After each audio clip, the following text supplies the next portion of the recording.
feliz sábado para vocês. Estou muito feliz de retornar aqui com vocês. Há um mês atrás eu estava aqui.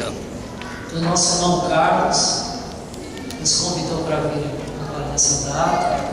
O Kelly, um grupo de amigos aqui, falaram: não, você vai vir pregar. Fiquei contente pelo convite. Então, muito obrigado, tá? Muito obrigado. Deus abençoe vocês. Eu conheço boa parte aqui, mas tem muitas pessoas novas na fé, ou frequentaram outro lugar, estou começando agora aqui, né? Meus queridos, abra sua Bíblia.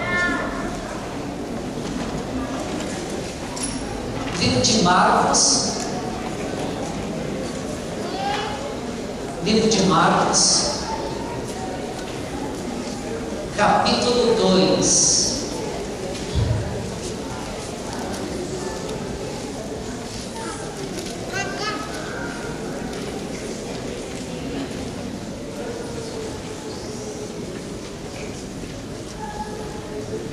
O sermão desta manhã tem como título A Cura da Alma. Grava bem, a cura da alma. E a história nos conta sobre um paralítico que morava em Cafarnaum. São Marcos capítulo 2, do versículo 1 até o 12. Eu vou fazer uma leitura aqui para nós. Acompanha na sua Bíblia essa leitura, verso 1 até o 12. Dias depois entrou Jesus de novo em Cafarnaum. E logo ocorreu que ele estava em casa. Muitos afluíram para ali, tantos que nem mesmo junto à porta eles achavam lugar, e anunciavam-lhes a palavra. Alguns foram ter com ele, conduzindo um paralítico levado por 4 homens. E não podendo aproximar-se dele por causa da multidão, descobriram eirado no ponto correspondente ao em que Jesus estava. Fazendo uma abertura, baixaram o leito que jazia o doente. Verso 5. Vendo-lhes a fé, Jesus disse ao paralítico: Filho, os teus pecados estão perdoados. Mas alguns dos escribas estavam assentados ali e arrazoavam em seu coração: por que fala ele deste modo? Isto é uma blasfêmia. Quem pode perdoar pecados senão um que é Deus?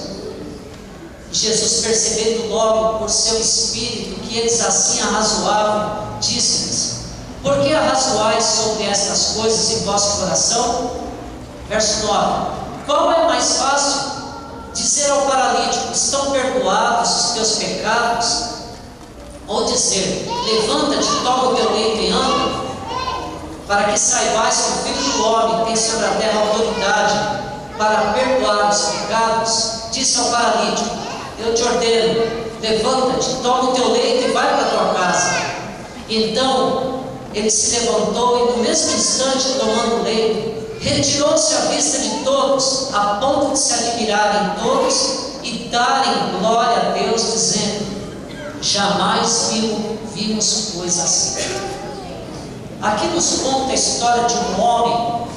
A Bíblia relata que ele era um paralítico. Paralítico. Não tem muitos detalhes que falam sobre ele. E para entender melhor essa história deste homem, eu recorri ao espírito de profecia, que fala sobre o desejado de todas as nações. Esse livro aqui, conta a história desse paralítico. E contando a história dele, o diagnóstico que esse homem tinha, aconteceu de uma vida que ele tinha desregrada. Ele ficou paralítico. Ele não nasceu paralítico. Uma vida que estava sem Deus começou a fazer o que a vida pedia. Então ele ficou paralítico. Não conta muito detalhes sobre isso, mas é por causa de uma vida desregrada. Esse paralítico, pior de tudo, que ele foi consultar os médicos. Ele consultou os médicos não davam um diagnóstico exato para ele. Os médicos diziam o seguinte: olha, não tem cura para esta doença, você está condenado até a morte. A família ficou muito triste e começou a cuidar deste homem. E vocês, eu acredito que talvez muitos aqui já passaram por uma situação em que alguém ficou doente da sua família ou algum amigo, e ali então, quando ficou na cama muito tempo, começou a pegar feridas no corpo. Já viram pessoas assim? Fica difícil, não é? Dói muito, ela tem que estar colocando colchão de casca de ovo, colchão d'água, tem que estar colocando pomadas ali no corpo. A medicina lá atrás não tinha todos esses remédios, não tinha essas condições. E aquele homem estava tão mal. O espírito de profecia, na página Desejado Todas as Nações, na página 181. Olha a condição que esse homem ficou, gente. Olha a condição que aquele homem ficou. A ponto que esse homem chegou. A sua carne já estava tendo indícios de decomposição. Aquele homem começou a apodrecer a sua carne, que começou a cheirar mal, já estava muito ruim. E agora, meus amados, nos conta a história que os vizinhos não queriam mais saber de ver este homem. A sociedade já sabia que aquele homem estava condenado, não tinha coragem de ir na casa desse paralítico. Mas, lá na igreja, anotem bem isso aí, lá na igreja deste homem que era paralítico, chegou lá o nome dele e disseram: olha, fulano de tal já está à beira da morte, aquele que estava paralítico já está cheirando mal. E os escribas, os doutores da lei, sabe o que fizeram? Eu não sei se vocês já receberam alguma visita de alguém da igreja. Você já pensou, irmãos? Pensa um pouquinho aí. Uma pessoa que está bem afastada da igreja. Aí, depois, você fica um bom tempo afastado da igreja. Aí, quando aparece lá na sua porta os anciãos da igreja, e quando chegam os anciãos da igreja, nós vamos te visitar. Olha, seu nome está cortado da igreja. Quantos anos que foram lá, e quando vão lá na casa da pessoa para cortar o nome dele da igreja?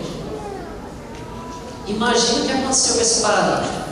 Os escribas, os fariseus, eram os doutores da lei. Chegaram na casa desse homem e disse o seguinte: sabe por que você está assim?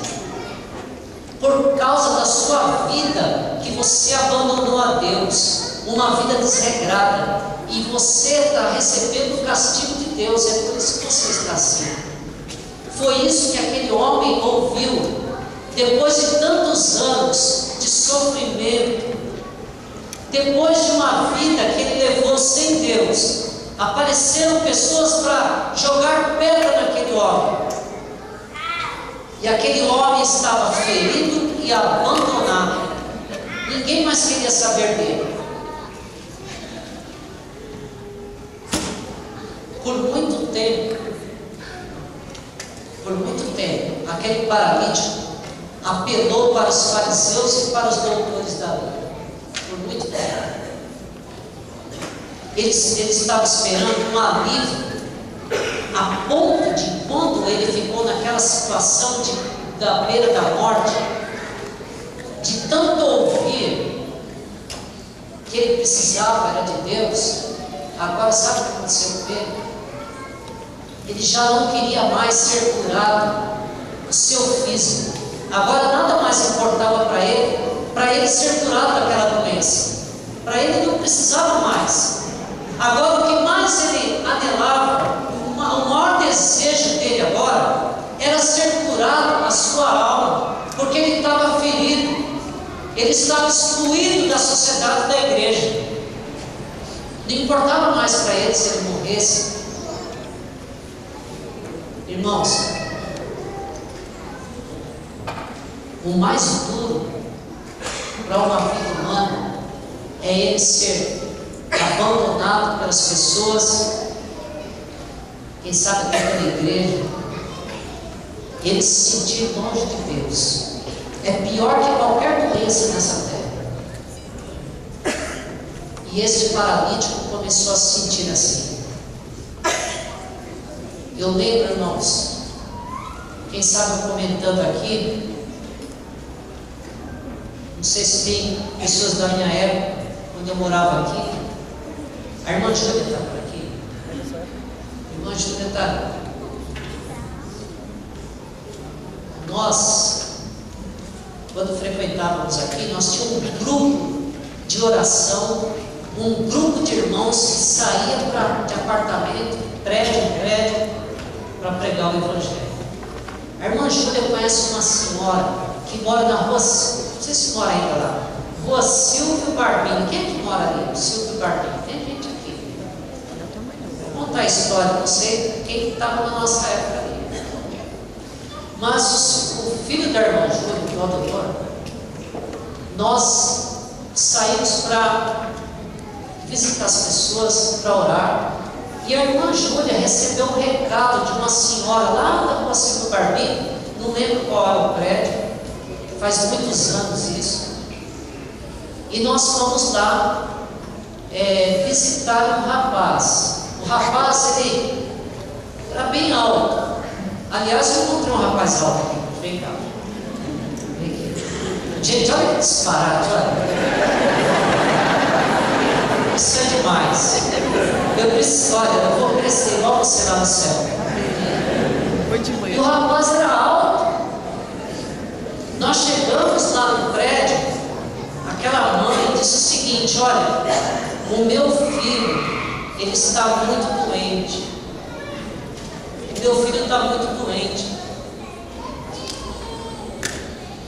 Mas nós não sabíamos qual era a doença que ele tinha. Não sabíamos. Aí nós entramos lá no prédio, temos um apartamento dele, no quarto andar. O nome dele é Carlinho. Eu não sei quem estava com a gente naquele tempo. Rubens estava com a gente. Lembra do Carlinho?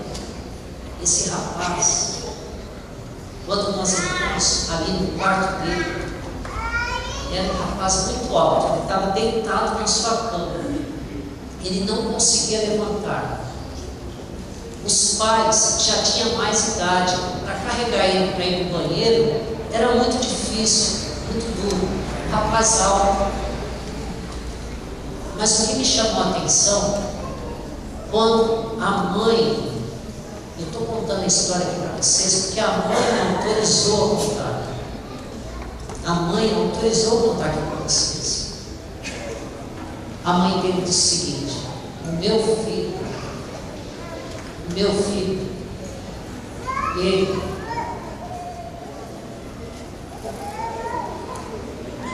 juntou com outro rapaz, brigou muito com os pais não queriam, mas o que ele queria era aquilo, ele se juntou com outro rapaz, foi embora de casa. E esse outro rapaz que ele ficou junto, foram morar lá na Europa, no país da França. E lá eles tocaram a vida, os dois juntos lá na França. Mas o que o Arlindo não sabia é que esse rapaz tinha AIDS. passou AIDS para ele. E vocês sabem que quando uma pessoa é infectada pelo vírus da AIDS, a pessoa fica fraca, tudo quanto é doença entra no corpo, porque ele perde a imunidade. E o Arlindo começou a perder a imunidade, ficou doente lá, tomou o avião e voltou para a casa dos pais. E a mãe disse: olha, o meu filho, ele está muito mal, o hospital Santa Marcelina mandou ele para casa de volta, para morrer em casa. E nós ali, eu olhei para ele e percebi os traços no rosto daquele menino, um menino tão bonito. Ele tirava as sobrancelhas, já bem pequenininho, igual de uma mulher. As unhas das moças que deixam crescer, pintam as unhas. E aquele menino com todos os traços da homossexualidade. Irmãos, nós tivemos compaixão daquele menino que estava com HIV positivo. Nenhum momento, preste atenção, irmãos, nenhum momento sequer nós chegamos para aquele rapaz, para ele mudar de vida, para ele tirar aquele dele. Não, nenhum momento sequer nós falamos isso. A nossa pregação para aquele rapaz era: aceita Jesus como teu Salvador. E nós pegávamos ele e colocávamos na cadeira de rodas, todos os sábados à tarde. Colocávamos na cadeira de rodas, descia ali as escadarias, ficava lá embaixo, e nós deixávamos ele pegar solzinho à tarde, e ficava ali cantando, lendo a Bíblia para ele, um grupo de oração. Tem gente aqui que estava naquele tempo, e ficava orando por ele. E passou ali no sábado, podemos ir no outro sábado, ele pode vir. No que nós fomos entendendo, irmãos, que Deus estava mudando a vida daquele rapaz. Por meses que nós ficamos ali, orando, lendo a Bíblia, nenhum momento sequer, ele é um filho de Deus, aquele menino. Nenhum momento sequer nós falamos sobre a sexualidade dele, nada disso. E nós vimos uma transformação no Arlindo. O Arlindo, por aqueles meses, começou a deixar as sobrancelhas crescer, não mexeu, as unhas cortadinhas, bonitinho, começou a ter uma compostura de roupa melhor.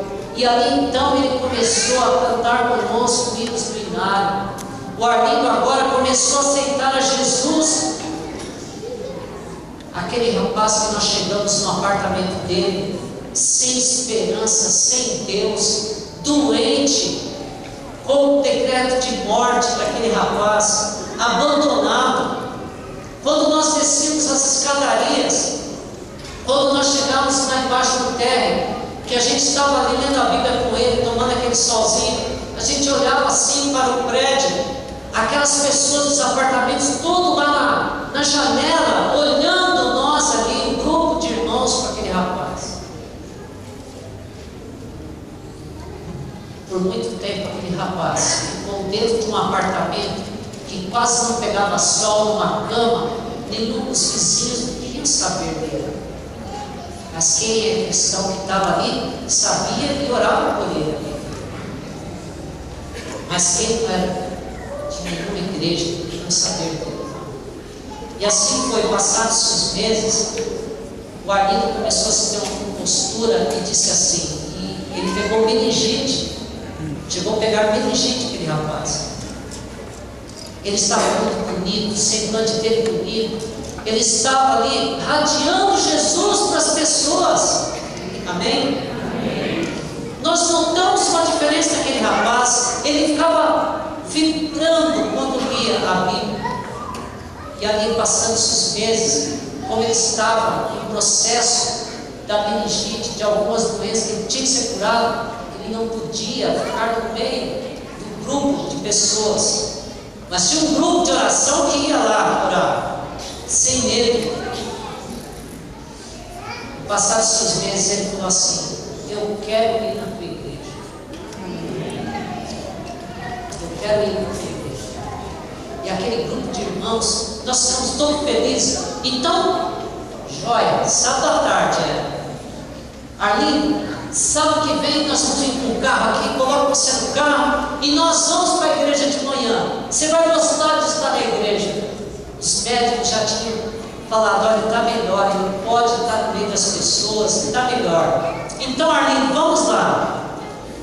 Mas chegou quarta-feira, terça, quarta-feira, no dia da semana, o nosso irmão chegou e deu a notícia, olha, o Arlindo, ele faleceu. O Arlindo faleceu. Irmãos, eu acredito que Deus preparou aquele grupo de oração para dar vida para aquele rapaz. Sabe por que vida?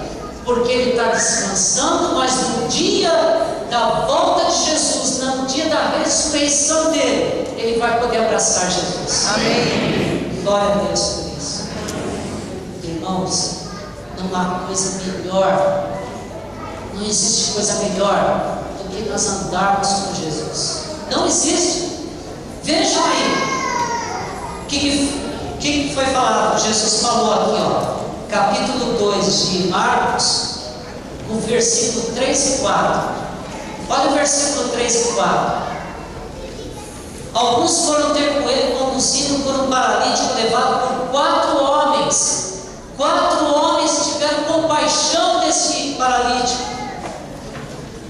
Verso 4: E não podendo aproximar-se dele por causa da multidão, descobriram eirado no ponto correspondente ao que ele estava, e fazendo uma abertura, baixaram o leito de jazia.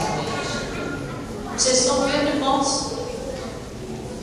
Quando aqueles 4 homens chegaram lá na casa desse paralítico, esses homens de Deus não ficaram perguntando um para o outro, mas você vai ter coragem de entrar lá? Ele está cheirando mal. Não, aqueles homens abriram o coração e foram lá dentro, pegaram o paralítico e disseram para aquele homem: você ainda tem esperança, porque Jesus está na cidade.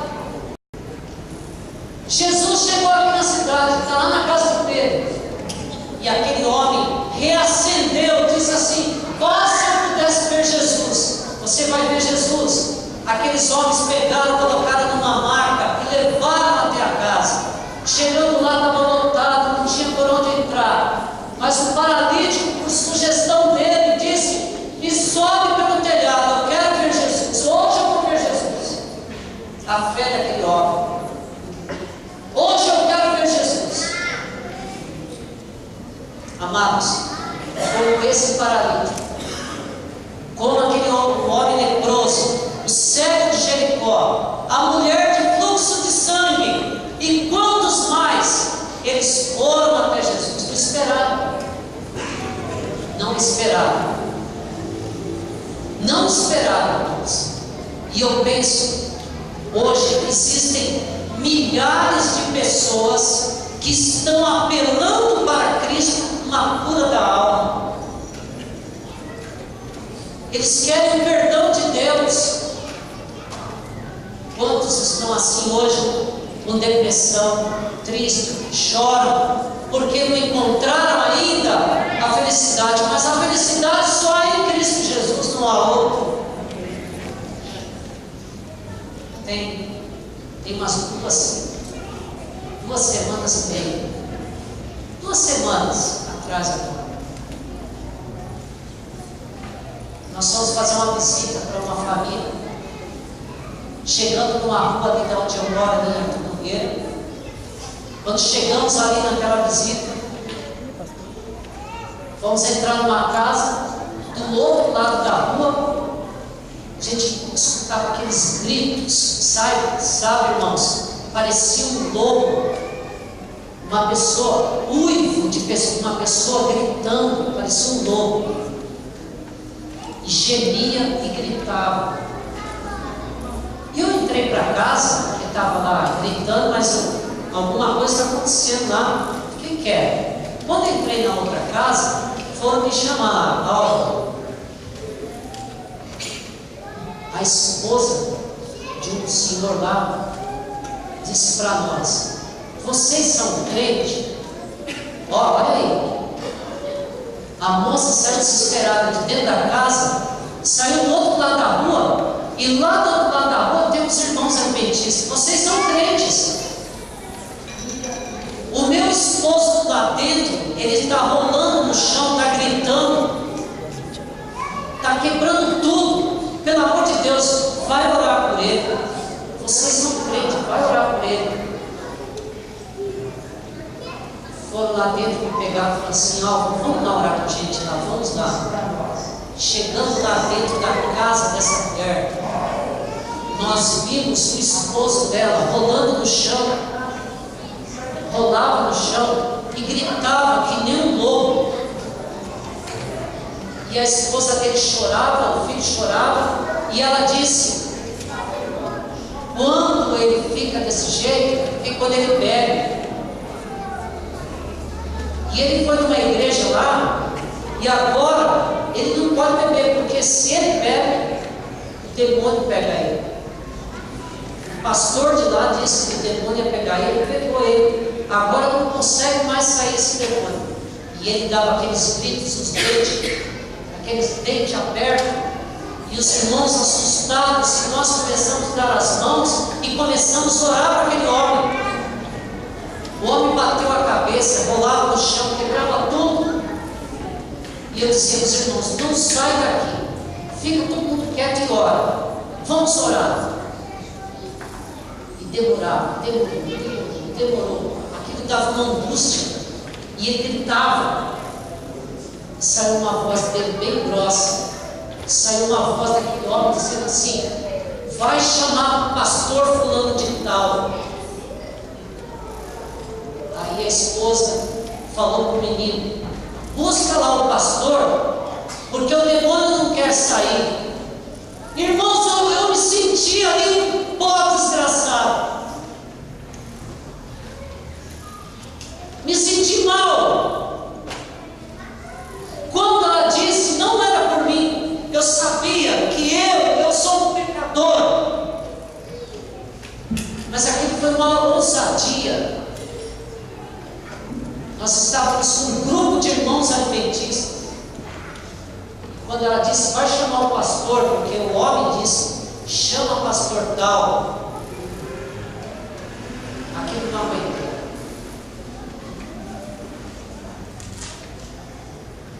Eu olhei para aquele homem, gritando, só chorávamos. Eu olhei para ele, quando eu pus a mão dele, eu disse: não é possível que nós, um grupo de irmãos que estamos orando, chama outra pessoa de outra igreja. Impossível, Deus. Em nome de Jesus, saia espírito mal. E aquele espírito mal saiu. Glória a Deus por isso. Aquele homem estava tudo ensanguentado, porque ele bateu a cabeça nas coisas, e estava rolando, tudo sujo, estava com pinga. Ele levantou e disse: aonde eu estou? Aonde eu estou? Deus mais uma vez foi glorificado. Deus não deixa o seu povo ser zombado. Deus não deixa. Não deixa. Porque nós devemos andar com Deus. As pessoas estão sofrendo hoje aí fora, e muitas vezes eu prefiro ficar sentado na minha casa fazendo outra coisa, perdendo de ver tantas pessoas que podiam ser levadas ao seio de Cristo. Hoje, irmãos e amigos, existe alguma coisa que tem que impeça? Tem alguma coisa te impedindo para você chegar até Jesus? Será que tem alguma coisa que está te impedindo? Eu lembro, irmãos, quando eu estava perdido, esse ano, graças a Deus, Deus me deu mais um ano de vida. Completa esse ano 55 anos de idade. 55.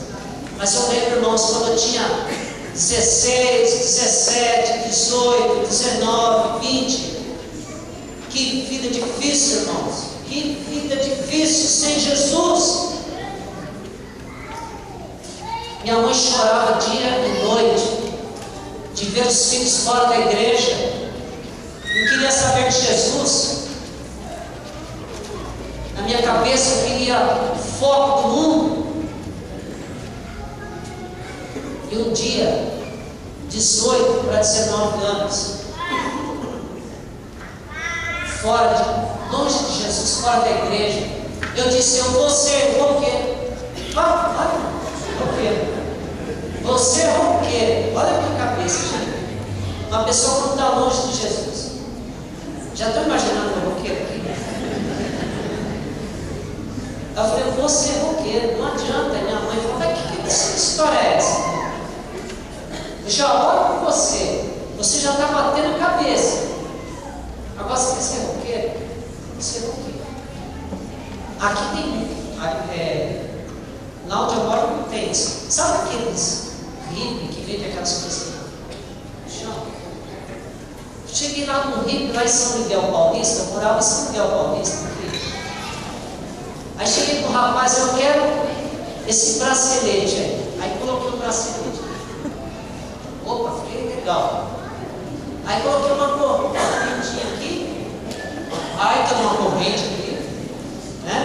Arrumei uma camiseta preta, uma calça jeans bem velha, desbotada, que no meu tempo era US Top, né? Isso aí, US Top. Não tem mais hoje. Não tem mais. Tem? US Top? Tem, né? Vai imaginando. Sabe o que eu comprei? Eu comprei um par de botas bem chique, para dizer que era roqueiro. Imagine só: corrente no pescoço, aqui uma bola bem, uma conchinha aqui, calça jeans bem velha, camiseta preta. Aí arrumei um grupo de roqueiros, jovens, gravam aí. Você encontra amizade para tudo, viu? Quando eu disse que queria ser roqueiro, eu encontrei um grupo de algo e falei assim: ó, opa, tem um grupo para você. E eu encontrei um grupo de roqueiros. E aí comecei a cantar as músicas de rock. Eu não vou falar os nomes dos grupos de rock, eu sei, mas não vou ficar falando aqui. Vários grupos de rock. Aí esses roqueiros disseram assim: ó, vamos lá para o Morumbi. Tem um grupo que vai cantar lá. E fui junto. Aí começaram lá, o pessoal dançando, e eu olhava, nossa. Quando eu cheguei em casa, me bateu uma tristeza. Eu falei: credo, será que você não quer mesmo? Acho que não é isso. Aí eles falaram assim: ó, vamos descer a praia de Bertioga. Vamos já descer aqui a praia de Bertioga? Aí tem bastante gente. Na minha época, a gente tinha que ficar ali formando caminho. E descer. Aí aquele grupo de roqueiros descendo a Serra de Bertioga. Vamos descer com a gente? Vamos! E descer a serra com eles. Mochilinha nas costas, descendo um grupo de 12 mais ou menos, não lembro quantos, tinha muitos roqueiros ali. Descendo a Serra de Bertioga, vocês vão lembrar que a gente já desceu, tem um lugar lá que tem uma cachoeira, o pessoal sempre para.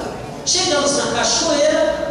Aquela mata na época, gente, era uma mata virgem mesmo, trigo, sim, de roqueiro. Quando nós chegamos na cachoeira, aquele grupo de roqueiros fizeram uma roda. Ai, que bonito! Eu pensava que eles iam morar ali. Quando eles fizeram uma roda, um deles tirou da mochila uma folha de caderno e pegou um monte de ervas e fez um cigarrão desse tamanho. E eu escutei, eu não sabia nada disso, um tonto, né?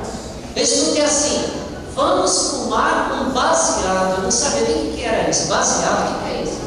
Aí eles fizeram esse cigarrão e começaram. E começou, já andando na roda aquele cigarro. Cada um que pegava dava uma estragada e o cigarro ia vindo. E eu comecei a tremer. Eu falei, minha mãe nunca me ensinou. Minha mãe sempre me falou assim, ó, nunca me ensinou para ir para o mundo. Agora eu estou no mundo, e ela sempre falava, cuidado com as drogas. Naquele momento que a droga estava aí, já começou a bombardear na minha cabeça minha mãe. Minha mãe. Eu falei, meu Deus, ô mãe, agora estou aqui no mato, longe de todo mundo, e cigarro chegando. De repente, irmãos, do nada, isso é Jesus que me ama demais. Amém. Eu não, olha, Deus é demais. Aquele cigarrão chegando, eu pelando de medo. Eu não quero isso daí, eu nunca fumei isso daí. Eu sou de Jesus, o que eu estou fazendo aqui? Comecei a chorar. E aqueles da floresta, eu escutei um hino, assobio, um hino da igreja. Será que era visão? Aí daqui a pouco, quem aparece? 4 jovens cristãos. Amém. Apareceram 4 jovens cristãos, a droga já está perto. O rapaz fechou a droga ali, jogou lá atrás, ficou quieto, e os 4 jovens da igreja presbiteriana disseram o seguinte: olá, Jesus ama vocês. Com toda a coragem, nós estamos aqui para repartir o nosso pão com sardinha. Abriram a lata de sardinha, deram pão com sardinha, de refrigerante, e começou a falar tudo para vocês. Podemos descer a serra com vocês? Eles tudo quieto, falou, pode descer. A hora que todo mundo levantou, que eles foram descendo, pastor Becado, olha aqui, ó, aqueles 4 jovens, o líder deles, quando começou a descer, eu fiz assim: meu amigo, me ajuda. Sério, irmãos, eu estava morrendo de medo. Eu falei, olha, eu nunca peguei droga, pelo amor de Deus, fica aqui comigo, eu quero descer a serra aí. Ele falou, calma, o que está acontecendo? Eu já fui de Jesus, eu quero ser de Jesus agora, o que eu vou fazer? Obrigado. Mas eu voltei no rapaz, eu não queria soltar o rapaz. Descemos a serra e eu tomei uma decisão. Isso foi no ano de 1980. Eu tinha 20 anos de idade. Hoje eu estou com 55. Quantos anos já faz? 35 anos. Eu louvo a Deus porque Jesus me tirou das trevas do pecado. Amém. Jesus é demais. Eu quero encerrar com vocês. O Felipe, você está aí, Felipe? Quem está lá em cima? Por favor, vocês vão ver essa foto aqui, ó. Eu quero encerrar aqui com vocês, mas eu quero que vocês olhem essas fotos que eu vou passar aqui. Imagina aí um touro bravo. Ó, imagina um touro bravo, vai, imagina, touro bravo. Ali está. Está meio assim. Só a primeira lá. Deixa isso. Olha o tamanho daquele homem. Ali é o Pedrão. O Pedrão, deixa só a primeira lá, Marcos. Só a primeira. Deixa só essa aí.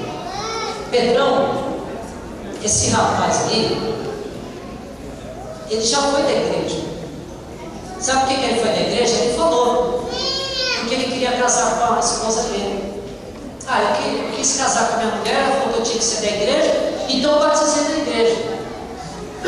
Agora ele batizou na igreja, ele abandonou a igreja, começou a brigar com a mulher ficou com depressão, ficou triste, a mulher já ficou doente, e ele não queria mais saber de igreja, maltratava a mulher, foi embora de casa, bateu a cabeça da fora, a mulher recebeu ele de volta. Mas esse Pedrão deu trabalho, gente. Deu trabalho para Jesus. Imagina um homem bravo. Quem falasse de Bíblia para ele, igreja, ele brigava. 4 filhos, brigando com os filhos, não queria saber de nada. Irmãos, Deus começou a fazer uma coisa na vida dele. Não sei se está acontecendo aqui, olha as notícias aqui em São Paulo. O que está pegando de doença aqui? A dengue. Imagina esse baita monte aí. Esse rapaz aí, esse homem, ele pegou dengue hemorrágica. Uma dengue hemorrágica. Irmãos, eu vi esse homem na casa dele. Ele estava sentado assim.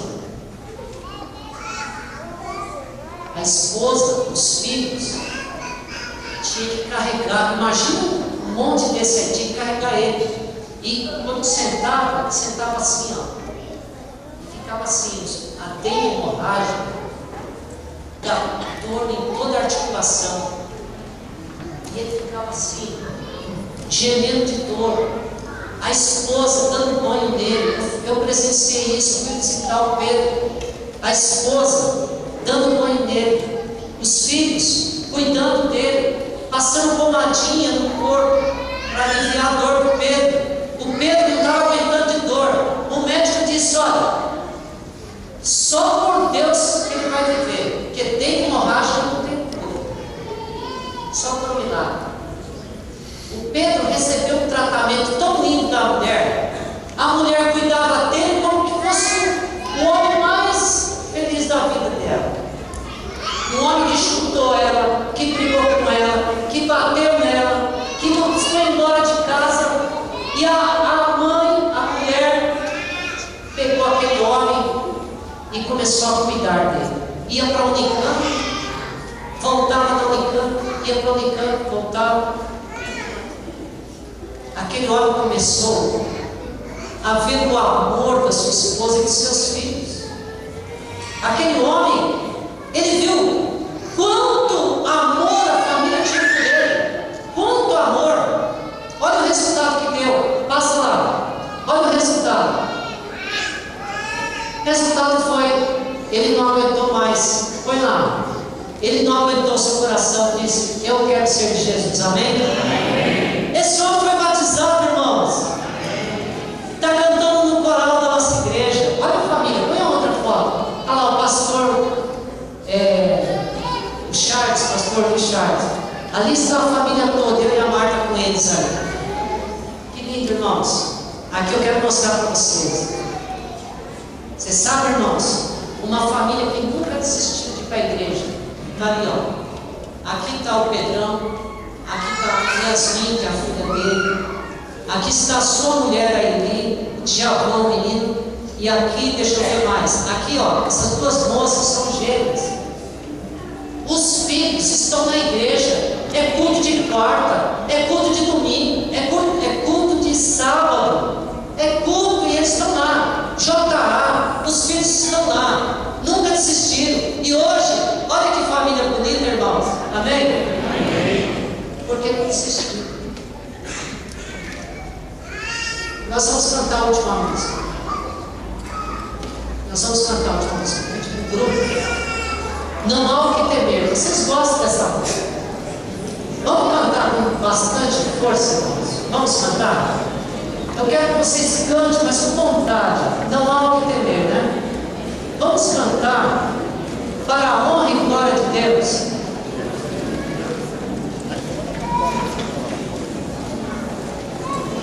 Vamos levantar. Vamos cantar para a gente encerrar.